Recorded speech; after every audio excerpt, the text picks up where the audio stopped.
السلام علیکم دوستو، آج کے اس ویڈیو میں ہم آپ کو بتائیں گے کہ بابر اعظم کپتانی میں کیا کر سکتے ہیں۔ بابر اعظم کو اگر کپتان بنا دیا جائے T20 کا تو ان پر کوئی پریشر نہیں آتا۔ ان کی کپتانی کا ایک میچ اور اس میں بھی بابر اعظم کی سنچری۔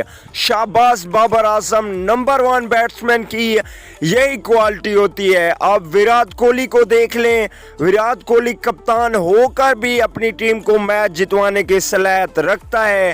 اس لیے ہم بار بار کہہ رہے ہیں کہ T20 کی کپتانی بابر اعظم کو دی جائے بجائے سرفراز احمد کے۔ آخری میچ کی آپ کو بتاتے چلیں کہ سرفراز احمد بامقابلہ بابر اعظم میچ کھیلا گیا۔ پہلے بابر اعظم کی ٹیم نے بیٹنگ کی۔ ہم میچ کی بات نہیں کریں گے کہ کون سی ٹیم نے جیتا کون سی ٹیم ہاری، لیکن ان دو کھلاڑیوں کا آپس میں موازنہ کریں گے کہ کس نے زیادہ رنز بنائے۔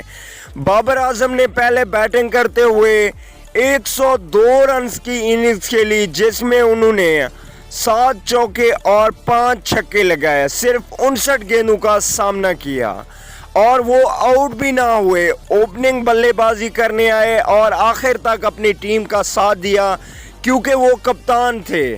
اور دوسری جانب سرفراز احمد 30 رنز بنا کر 18 گیندوں پر آؤٹ ہو کر پویلین واپس لوٹ گئے۔ تو دوستو آپ لوگ خود ہی بتائیے، جو لوگ کہتے ہیں کہ بابر اعظم کو کپتانی نہ دیں کیونکہ اس پہ پریشر آ جائے گا اور وہ بیٹنگ نہیں کر پائیں گے، تو آپ بتائیں کہ وہ کپتان بن سکتے ہیں یا نہیں۔